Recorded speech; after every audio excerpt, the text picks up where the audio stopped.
بسم اللہ الرحمن الرحیم. پروگرام اعتراض کے ساتھ میں ہوں انیکا نثار. ناظرین، ایک بات تو طے ہے کہ پاکستان کے اندر عدم استحکام، سیاسی عدم استحکام بڑھتا چلا جا رہا ہے، اور اسی حوالے سے ہم لوگوں کو حکومتی حلقہ جو ہے وہ اس ٹائم پر تابڑ توڑ حملے کرتا ہوا نظر آ رہا ہے. پاکستان تحریک انصاف اس ٹائم پر بیک فٹ پہ نظر آ رہی ہے. وہ پاکستان تحریک انصاف جو کسی زمانے میں ڈی چوک پہ پہنچ جایا کرتی تھی، دھرنے، جلسے، احتجاج ایک معمول تھا، آج وہی پاکستان تحریک انصاف یہ کہہ رہی ہے کہ ہمیں اکسانے کی کوشش کی جا رہی ہے، لیکن ہم کسی بھی طریقے سے طیش میں آنے والے نہیں ہیں. اور یہ وہی سی ایم ہیں جو کسی زمانے میں کہتے تھے کہ عشق عمران میں مارا جاؤں گا. اب ایسا لگتا ہے کہ تمام کی تمام پاکستان تحریک انصاف کے ارد گرد ایک گھیرا تنگ ہوتا ہوا نظر آ رہا ہے، کیونکہ جو بیانات آ رہے ہیں وفاقی وزراء کی طرف سے وہ کوئی لائٹ ہارٹڈ نہیں ہے. بیرونی گٹھ جوڑ، پاکستان مخالف گٹھ جوڑ قرار دے دیا انفارمیشن منسٹر عطا تارا نے. سنیں ذرا. چند روز سے ملک کے اندر عدم استحکام اور جو افواہوں کا بازار گرم کیا جا رہا ہے، ایک منظم سازش ہے. پی ٹی آئی کا ملک دشمن عناصر کے ساتھ گٹھ جوڑ کھل کے سامنے آ چکا ہے. اب انڈین چینلز پہ اور افغانستان کے چینلز پہ کیوں یہ بہنیں جا کے بھائی کا رونا رو رہی ہیں؟ انڈین چینلز پہ جا کے یہ پاکستان کو بدنام کر رہے ہیں. اب ایک طرف انڈین چینلز کی بات تو دوسری طرف پی ٹی آئی سے جنیرک سٹیٹمنٹس ان کے خلاف ہٹ کے ایک سٹیٹمنٹ ڈائریکٹ سی ایم کے پی کے کو بھی نشانہ بناتی ہے. اور سی ایم کے پی کے حوالے سے کچھ دنوں سے پاکستان مسلم لیگ نون کے رہنما یہ بڑے واضح طور پر کہہ رہے ہیں کہ ان کا تو ڈرگ ڈیلنگ سے یا ان کی فیملی کا تو ڈرگ ڈیلنگ سے تعلق ہے. آج انفارمیشن منسٹر نے ایک بار پھر دوہرا دیا کہ یہ جو نیکسس ہے نا کرائم کا، ڈرگز کا، پالیٹکس کا، یہ کے پی کے اندر بڑا آیا ہے. سنیں.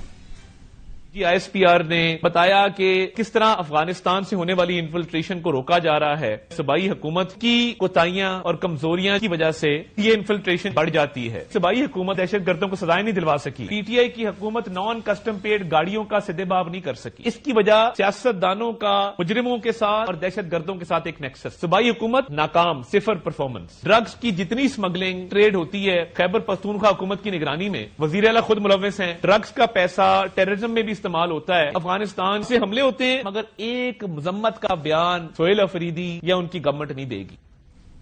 اب ایک طرف یہ تو دوسری طرف وہی سہیل افریدی جو سی ایم بنتے ہی ایک اہم ملاقات سیکیورٹی کے حوالے سے ملاقات میں نہیں گئے تھے، انہوں نے شرکت سے انکار کیا تھا. وہی سہیل افریدی اب این ایف سی کی ملاقات میں جانے کو تیار ہیں. آپ کو یاد ہوگا یہ پہلی ملاقات میں انہوں نے مزمل اسلم کو بھیجا تھا، جو اس ٹائم پہ نہ اسٹیٹ میں نہ کسی عہدے پر موجود تھے، بلکہ اس سے پہلے سابق دور میں علی امین گنڈا پور کے دور میں ایک حکومتی عہدہ رکھتے تھے. لیکن جب وہ اس امپورٹنٹ میٹنگ میں گئے تو اس ٹائم پہ ان کے پاس کوئی عہدہ نہیں تھا. اب سی ایم کے پی کے کا طریقہ کار بدلا ہے اور وہ میٹنگ میں جانے کو تیار ہیں، وفاق کے ساتھ بات کرنے کو تیار ہیں. سنیں ذرا. آج ہماری پارلیمانی پارٹی کا اجلاس ہوا جس میں یہ فیصلہ کیا گیا کہ انشاءاللہ ہم جو 4 دسمبر کو این ایف سی کی میٹنگ ہو رہی ہے اس میں شرکت کریں گے. انشاءاللہ ہم وہاں پر اپنے صوبے کا اور اپنے صوبے کی عوام کا مقدمہ بہترین انداز میں لڑیں گے. میں ایک بار پھر آپ کو یاد دلاؤں گی کہ وہی اسٹیٹمنٹ جو سی ایم کے پی کے نے اپنی پہلی اسپیچ میں دی تھی ان کے گلے کا توق بن گیا. انہوں نے کہا تھا کہ میں عشق عمران میں مارا جاؤں گا، اور سب نے کہا تھا کہ آپ کو تو عشق کے پی کے میں اور عشق پاکستان میں مارے جانا چاہیے، بجائے یہ کہ آپ صرف ایک شخصیت کے ارد گرد بات کو گھمائیں. اب جیسے جیسے وفاقی وزراء کے طریقہ کار میں سختی اور تندی آ رہی ہے، ویسے ویسے سی ایم کے پی کے طریقہ کار میں نرمی آ رہی ہے. تصادم نہیں چاہتے وہ، یہ بات تو انہوں نے واضح کر دی ہے. سنیں. پاکستان تحریک انصاف کو ہمیشہ دیوار سے لگانے کی سازش کی گئی ہے. پاکستان تحریک انصاف کے ساتھ ہو رہا ہے تو وہ یہی چاہتے ہیں کہ ہم تصادم کی طرف جائیں، لیکن ہم نے ہرگز تصادم کی طرف نہیں جانا. اب سیکنڈ سیگمنٹ میں ہم نے ایک اور بات بھی کرنی ہے، اور وہ ہے کے پی کے اندر گورنر راج لگ رہا ہے یا نہیں لگ رہا. تو اس حوالے سے کل جو ہے میرے پروگرام میں فیصل کریم کنڈی صاحب گورنر کے پی کے، ان سے میں نے سوال پوچھا کہ گورنر راج کی کیا سچویشن ہے، تو تب تک تو رات کو 10 بجے تک اس کو مفروضہ قرار دے رہے تھے. سنیں ذرا. گورنر راج کی آوازیں بلند ہونے لگی ہیں کہ ان کیس اگر کچھ گڑبڑ ہوتی ہے تو یہ والا آپشن استعمال کیا جائے گا. دیکھیے تو اس وقت کی بات ہے جب ڈسکشن ہوگی. یہ تو اف اینڈ بٹس اور مفروضے پہ بات ہو رہی ہے، مفروضے پہ تو بات نہیں کر سکتے ہیں. لیٹس سی کہ واٹ سچویشن جو ہوتی ہے اس کے بعد ڈسکشن. لیکن اب آج تک تو ایسی سچ کوئی بات نہیں ہوئی، نہ ڈسکشن ہوئی نہ کوئی سچویشن ہے. جب بات آئے گی تو اس وقت بات کریں گے. اب وہ مفروضہ حقیقت میں تبدیل ہوتا ہوا نظر آ رہا ہے. At least